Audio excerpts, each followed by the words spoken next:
Hi, I'm Paul Fain. I'm speaking with Tamar Jacoby and Chauncy Lennon. How are you doing? Great to be here, Paul. So, Tamar, you have a study in the field. Can you talk a little bit about what it is and what you're trying to do with it?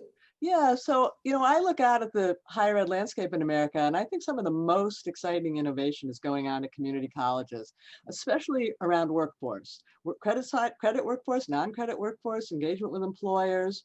And that's a wonderful thing for the country and very needed now in the COVID moment, but we don't really know how wide or how deep it is. Is it a few pockets of excellence? Is everybody doing it? Is it a movement that's spreading? And so we're doing a national study to find out. It's a survey, and if you're a community college, there's a long questionnaire in your inbox. Great. Chauncey, so Lumina is interested in this work. Can you tell me what Lumina is hoping to get out of it, what you're hoping to learn from the study? Sure. So if you know Lumina, you know that we're all about the attainment goal. We want 60% of adults to have a credential of value by 2025. And the way we're going to get there is actually thinking about how we get more people short-term credentials. We care a lot about degrees, but really certificates, certifications, the kinds of affordable, flexible, job-focused credentials that many adults are looking to attain. Those are what we need to hit the attainment goal.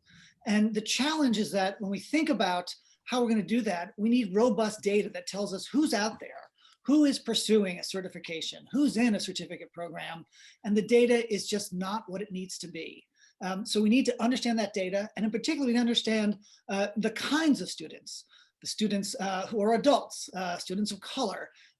These are some of the most important tools those students have to get valuable credentials, and the data we have that helps us understand what we can do to help them succeed, we can do to help community colleges succeed, is just not strong enough, and we need better data to really deliver on that goal. Well, as somebody who's tried to write about short-term credentials, I can vouch for the lack of solid data there. But right now, it's hard to overstate the chaos that community colleges are facing. 23% decline in first-time students, a budget cut for most of them that's looming, that's looking pretty scary.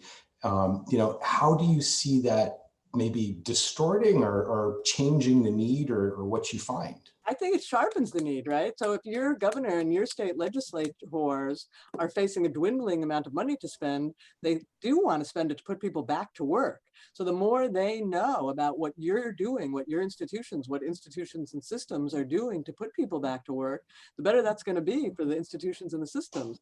I mean, a lot of this work as is, especially the non-credit work, is a black box in many states. The system hardly knows what's going on, let alone the state legislators, and they don't necessarily know the value of it. So we hope that this will both be a way to quantify for states whether what their colleges are doing, how their colleges measure up compared to other states, and also how important it is, what it is and how important it is. So we think the current time, we know it makes it a little more difficult to take the time to fill out the study, but we think it's more important than ever, and we hope administrators will be incentivized to take the time. See anything you want to add there? Yeah, I just, to echo Tamar's point, is that if we're going to help people make the case about why these kinds of programs are so essential, we need better data to show people the numbers of students who are actually pursuing these kinds of credentials and the incredible value these credentials represent, not just to them and their families, but to the employers who we need to help get back on their feet as well, and communities around the country. So again, we're just missing an important, critical piece of the story here to help everyone understand this important part of our post-secondary landscape. And the more people can do to help us get there, the more that we'll all be better off. Important part of our post-secondary landscape, an important part of the recovery from the pandemic. I mean, this work, what's going on at community colleges, preparing people, retraining, upskilling, reskilling, is going to be a huge part of economic recovery. Lawmakers need to know what's going on. We've seen data showing increased interest in short-term credentials, but not necessarily folks enrolling right now, obviously.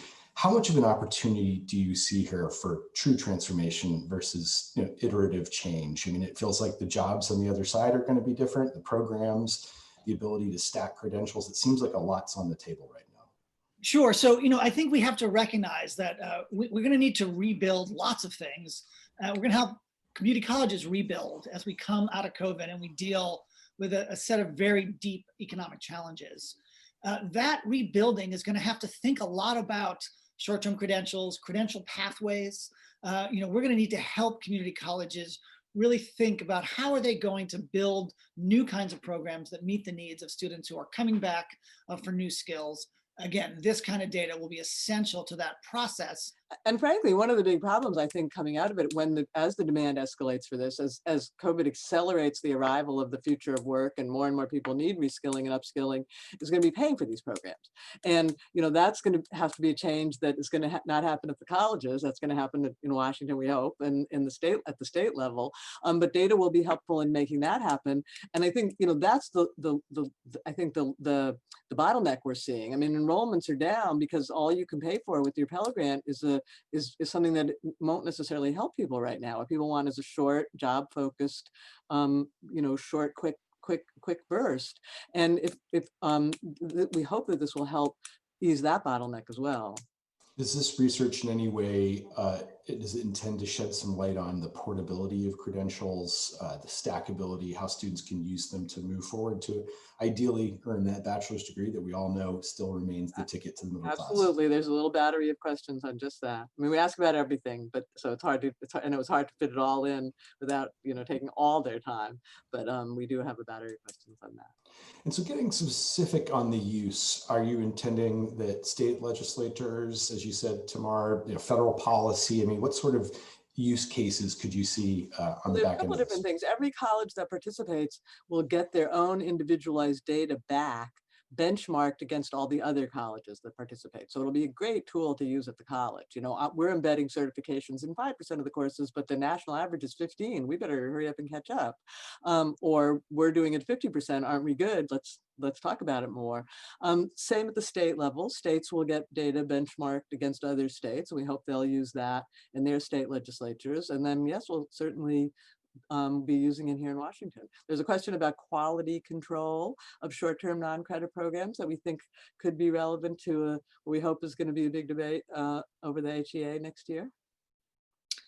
I'd add to that question, we inevitably will need to be tracking, what's happening in these non-credit programs. This is a first attempt. But we will not be the last people to sort of come out and try to figure this out. So again, part of what we're looking for in partnership with community colleges is let's get this right. Let's start figuring out what kind of data is most useful to you so you can make the right choices on how you build these programs. And so again, we're looking for everybody's participation because the more we can do now, the better we build for the future. Just quickly, milestones we should watch for this. When do you hope to see some data that journalists like me can write about? There'll be preliminary data in early January for the states that have requested it and are rounding up their colleges in time.